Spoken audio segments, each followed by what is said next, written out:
The government, according to Jennifer Bonjean, fails to understand that Kelly still enjoys a few constitutional and statutory protections that allow him to challenge the government's interpretation of the evidence and advocate for an appropriate sentence without being characterized as a monster who has no remorse. It appeared that the jury that heard this case respected the fundamental tenets of our criminal justice system. In actuality, Kelly is the only one who really comprehends the gravity of the offenses for which he was found guilty. Last June, R. Kelly received a 30-year prison term. After being found guilty on 9 charges of sex trafficking and racketeering, the troubled R&B artist pledged to fight. However, earlier this month the government moved to add another 25 years to his Cook County sentence. According to court docs obtained by Al-Hifab, Kelly's defense attorney Jennifer Bonjean finds the motion ludicrous. As Bonjean claims, the government falsely paints Kelly as a serial sexual predator with no remorse. But she says Kelly is painfully aware of the consequences. As Bonjean explains in the docs, the government accuses Kelly of victim blaming, lack of remorse, and failing to understand the seriousness of his illegal conduct by providing a sentencing document that dared to contradict the prosecution's story in any manner. The government is the one that doesn't understand that Kelly still has some legal and constitutional rights that let him contest the government's interpretation of the evidence and argue for a fair punishment without being branded a monster with no remorse. These fundamental tenets of our criminal justice system appeared to be respected by the jury that deliberated on this case.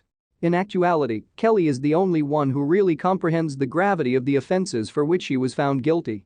She continues, Kelly has every right to advocate for himself and argue for a fair sentence that acknowledges the seriousness of the offenses while also pushing back on the government's embellished narrative that relies significantly on acquitted conduct. Bonjean goes on to accuse the government of trampling on Kelly's Fifth Amendment rights and being far more concerned with press conferences instead of a reasonable disposition that would have allowed Kelly to take responsibility.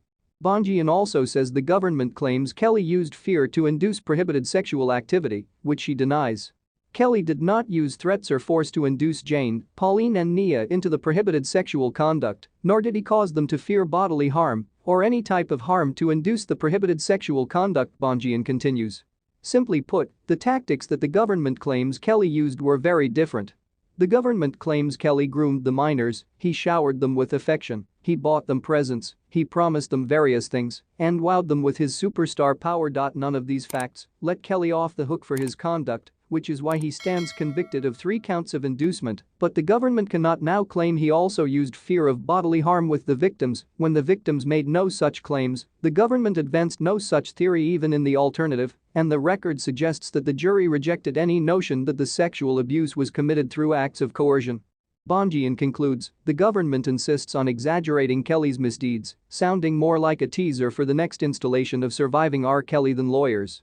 The government declares Kelly a prolific sexual abuser of children, but resorts to manufacturing evidence related to Aaliyah that has never been proven as support for this claim. Kelly has already been found guilty of grave offenses, but the government is so determined to secure another life sentence for him that it invokes unsupported Aaliyah claims, spreads rumors from tabloid documentaries, and applies exaggerated labels to him rather than relying on the facts to back up its case.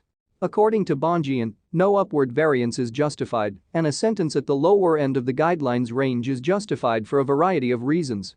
She also agrees that Kelly, who is 56 years old, is probably already incarcerated for life. In Minnesota, Kelly is currently facing charges, and the Eastern District of New York is considering an appeal.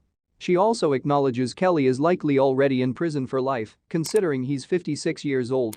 Kelly currently has pending charges in Minnesota and an appeal in the Eastern District of New York.